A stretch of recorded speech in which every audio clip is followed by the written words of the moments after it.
nongeye kubasuhuza muri kumwe na Dr. Starike Muganga. Uyu munsi turaganira kuri position y'umwana uri mu nda. Turebe impamvu avuka acuramye nuko bigenda iyo yicaye cyangwa se iyo yitambitse. Mutwihanganire kandi gutinda kuko muri iyi minsi twari turimo kubategurira video zacu bwite tuzajya twifashisha rimwe na rimwe mu gusobanura ibintu bigoye kumva. Izi video tuzitegura binyuriye muri company yitwa Kwivuza Online Limited ifite urubuga rwa www.kwivuza.com.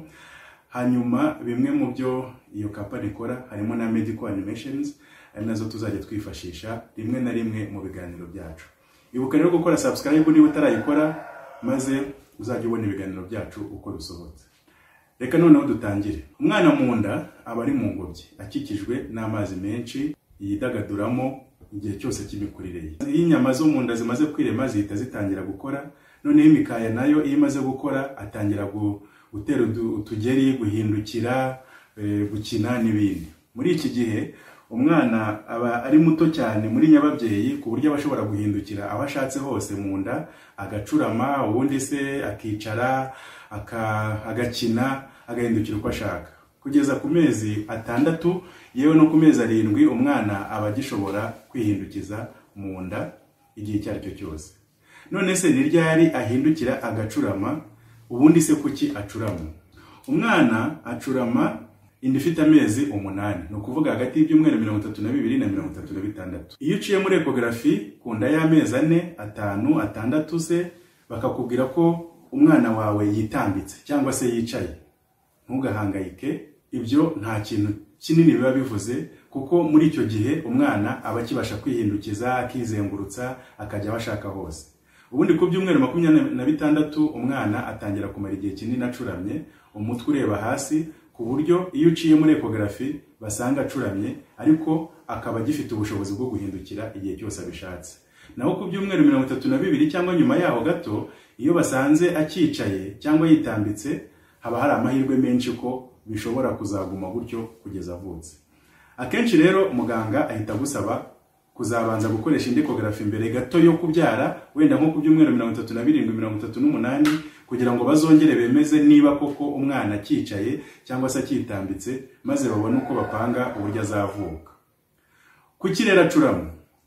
Ibi ni ibintu Imana yapanze neza yitonze, niko bigenda kandi birikora. Bigenda kuri gahunda yapanzwe neza mbere y'igihe. Kubatemera Imana reka tubivuge dutya. Muri gene zigize ingirabuzima fatizo z'urusoro rukiri mu nda haba harimo amakuru yose ajyanye n'igihe umwana agomba guhindukira, aho azerekeza n'uburyo azabikoramo, byanditswe neza muri DNA z'uwo mwana uri mu nda. Kubera ko umutwe ari wo gice cy'umubiri kiba kiremereye kurusha ibindi ku mwana, birumvikana ko icyoroshye ari uko hari uburemere bwinshi ariho hagana hasi. Uko umutwe w'umwana ugenda ugira uburemere bwinshi ni kugenda uhatirwa kujya hasi, hanyuma uko ibiro by'umwana byiyongera akagenda arushaho kuzura muri nyababyeyi, none akananirwa kongera guhindukira kubera ko abatagifite umwanya uhagije wo kwidagaduriramo. Hari impamvu rero zishobora gutuma umwana adahindukira uko bisanzwe ngo acurame muri position azavukamo. Urugero, uburyo nyababyeyi iteye ubwabyo byorohereza umwana kuba yavuka acuramye. Mu bugari ni hato, mu burebure hakaba harehare nyine nkuko mubibona kuri nyababyeyi. Iyo nyababyeyi ifite ikibazo wenda idateye nkuko izindi ziteye, bishobora gutuma umwana yitambika bikamunanira guhindukira. Nanone placenta cyangwa ingobyi ni ukuvuga cya kintu kigaburira umwana iyo ari mu nda, gishobora kuba kinini kandi kikaba gitereye aho umutwe wagombaga kuburi, bikaba byatuma umwana ananirwa guhindukira. Rimwe na rimwe urureri narwo rushobora kubigiramo uruhare kuko ruramutse ari rugufi bituma umwana atabasha kwisanzura ngo afate position ashaka. Ikindi gishobora gutuma umwana adacurama uko agomba kuvuka ameze ni amazi menshi mu nda.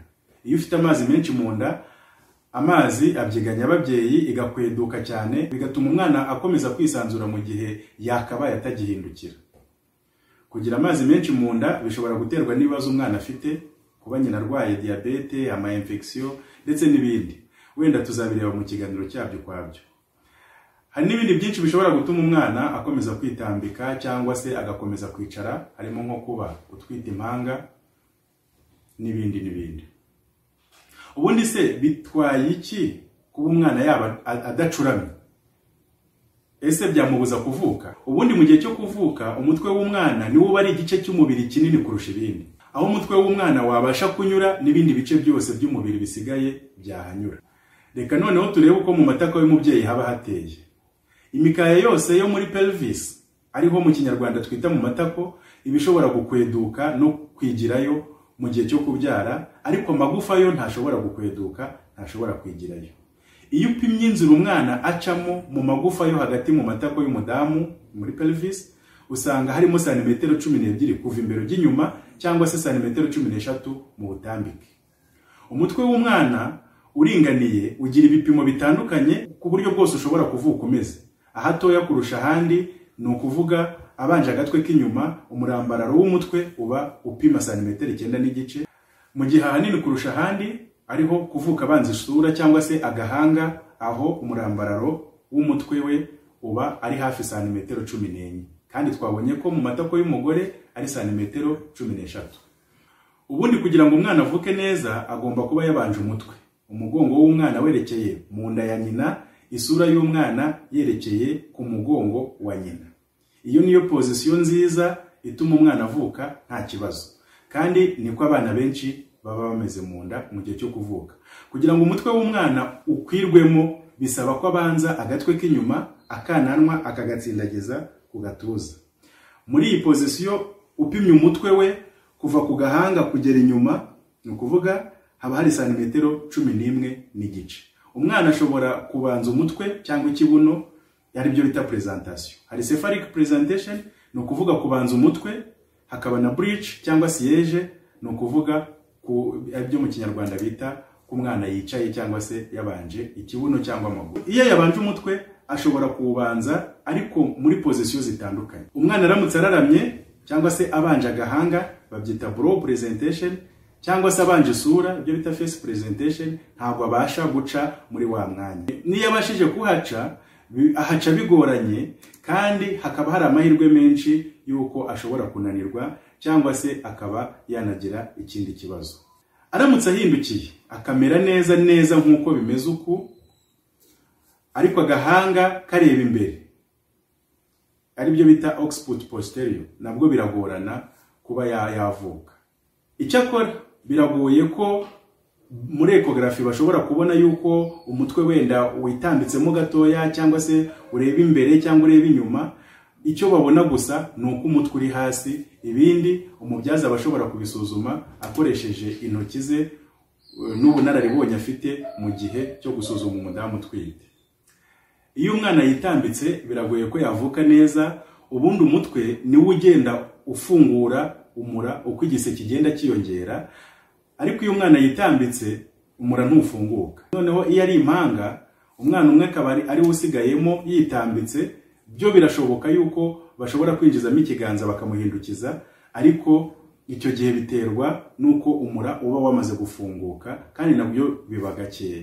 Umwana wicaye nawe aba afite ibyago byinshi byo kuvuka ananiwe no kuba yapfira mu nda, kubera ko hari igihe habanza kuvuka amaguru n'igihimba, hanyuma umutwe ukaza kunanirwa guca muri ya nzira twavuze yo mu matako y'umugore, nibyo bita head entrapment. Iyo bibayeho rero umwana bashobora gupfa avuka, ari nayo mpamvu abaganga birinda kubyaza neza umugore utwite umwana wicaye mu nda cyangwa witambitse, ahubwo bagahitamo kumubaga mbere y'igihe.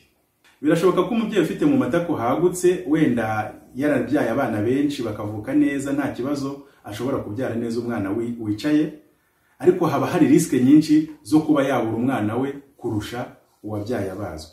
Kwa muganga rero ntabwo tuba twifuza kubura umwana n'umwe mu gihe cyo kubyaza umubyeyi utwite. Iyo tuzi ko hari riske, biba byiza kumubaga kurusha kuba wategereza. Ubusanzwe umwana umwe mu bana 1000 bameze neza niwe ushobora gupfa avuka, mu gihe abana 10 mu 1000 bari bicaye mu nda bashobora gupfa. Ni ukuvuga ngo hafi 1%.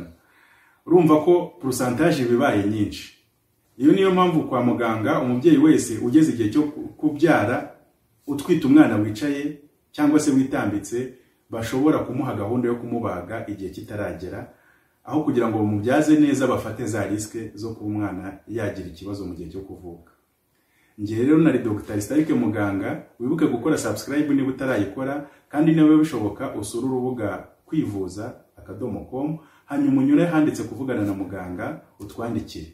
Niba hari icyo wifuza kutugishaho inama cyangwa se ushaka kwivuza ushobora kutwandikira. Murakoze naho utaha.